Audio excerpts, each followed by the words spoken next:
Bene data bakundwa b'umwami Yesu Kristo, mwese abakurikira izi nyigisho tubahaye ikaze mu biganiro bya Saveur Divine. Ibi biganiro mu bitegurirwa n'abavugabutumwa bwiza batandukanye, akaba ari umuhamagaro ugendera ku ijambo ry'Imana byanditse mu gitabo cy'ubutumwa bwiza uko bwanditswe na Matayo ibice 24 umurongo wa 14. Kandi ubutumwa bwiza bw'ubwami buzigishwa mu isi yose ngo bube ubuhamya bwo guhamiriza amahanga yose, nibwo imperuka izahera ko ize. Ibi biganiro mubikurikira ku channel ya YouTube yitwa Saveur Divine. Tubifurije kugubwa neza. Imana Data ari nayo So ibaha umugisha.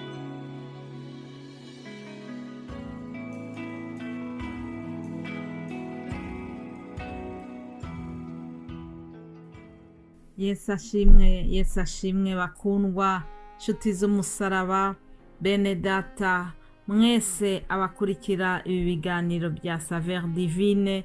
Amahoro ya Kristo nabane namwe, ubuntu n'amahoro bibe muri mwe biva ku Mana Data wa twese no ku mwami wacu Yesu Kristo.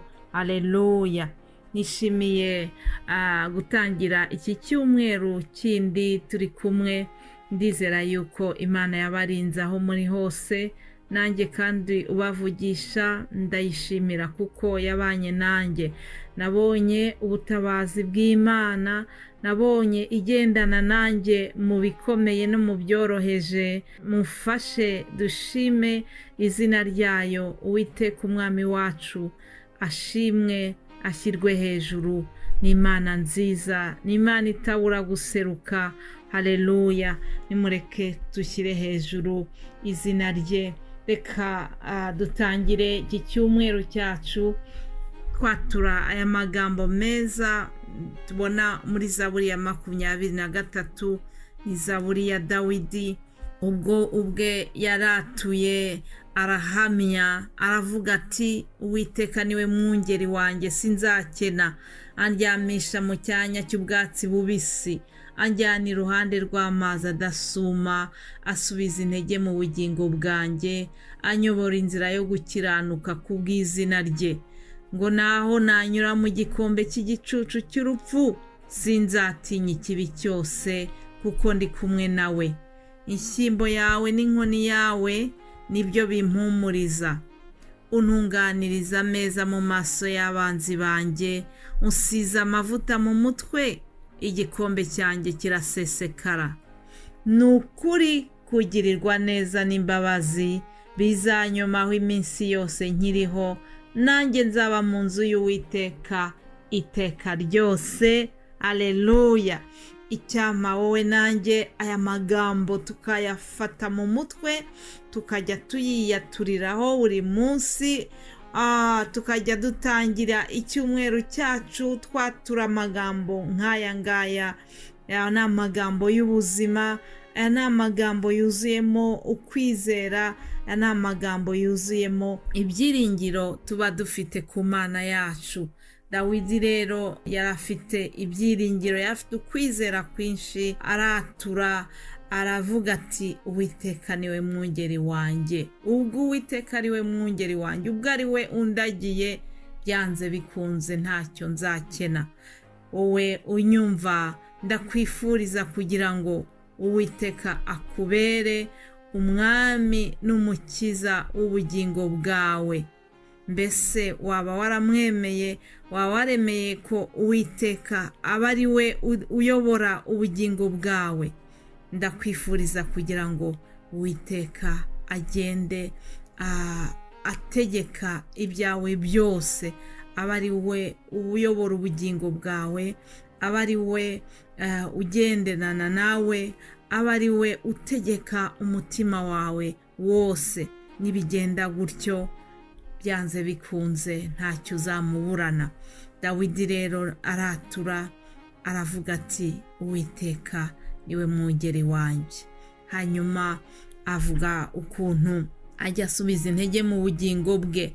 Nawe ndakwifuriza kugira ngo mu gutangira iki cyumweru Uwiteka asubiza intege mu bugingo bwawe. Birashoboka ko waba unanijwe n'ubuzima bukakaye tujya tunyuramo, birashoboka ko waba unanijwe n'akazi kenshi wagize muri iyi minsi itambutse, birashoboka ko waba unanijwe se n'ibibazo binyuranye waba urwana nabyo. Sinzi ikikunanije, ariko niba ari uko bimeze ndakwifuriza mu izina rya Yesu ngo Uwiteka asubize intege mu bugingo bwawe, Uwiteka yongere akunezeze, Uwiteka agukomeze. Hanyuma Dawidi kandi arongera arahamya aravuga ati naho nanyura mu gikombe cy'igicucu cy'urupfu sinzatinya ikibi cyose kuko ndi kumwe nawe. Dawidi yari yasobanukiwe yuko ashyigikiwe n'umugabo ukomeye, yari yasobanukiwe yuko ashyigikiwe n'umugaba w'ingabo. Aravuga ati uko byamera kose naho nabanyuze mu gikombe cy'igicucu cy'urupfu ntabwo nzatinya. Iyo umuntu yishingikirize ku Uwiteka akamenya yuko ari we mwami w'ubuzima bwe, ntabwo atinya.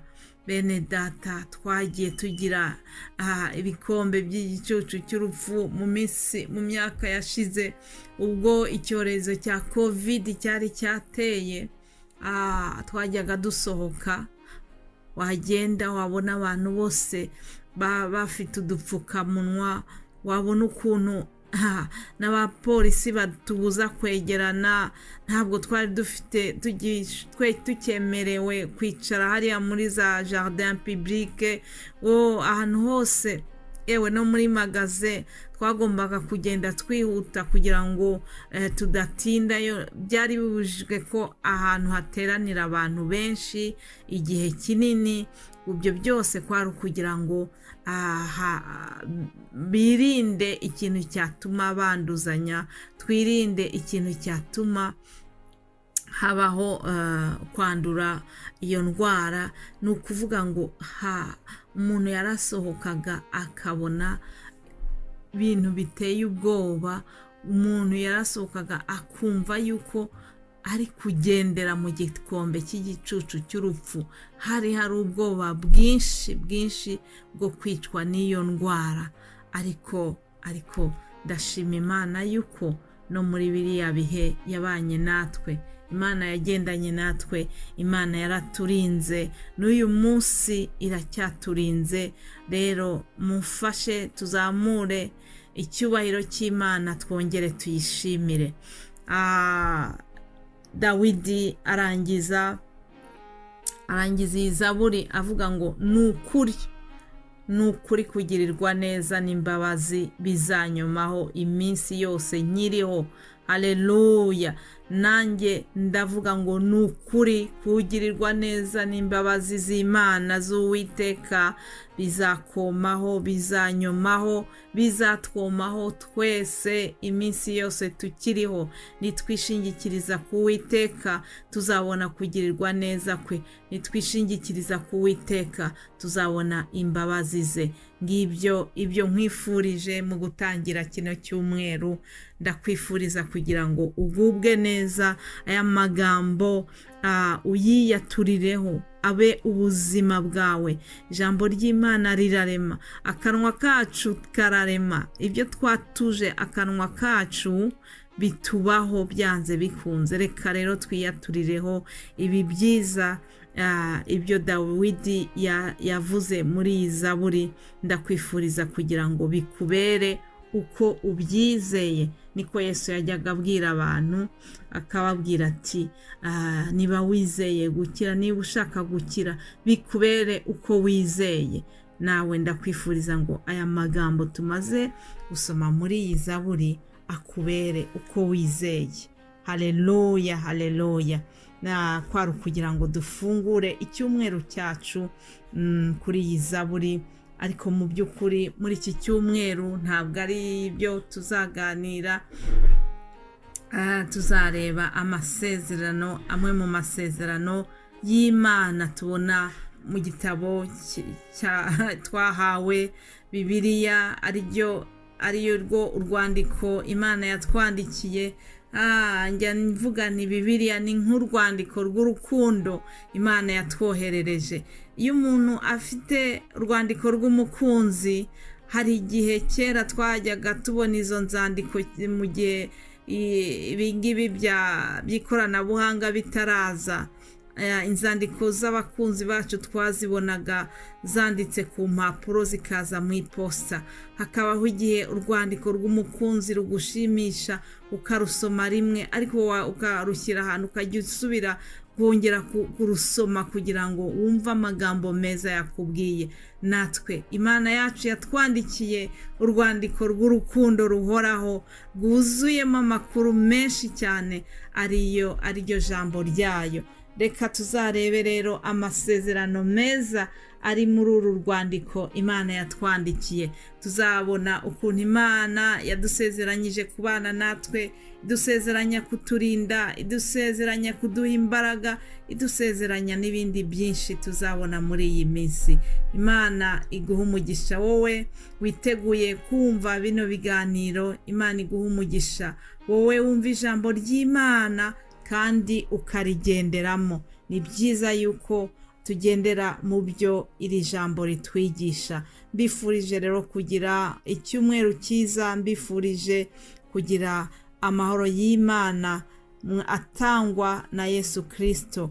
Mugire umunsi mwiza mu izina rya Yesu Kristo. Amen, amen.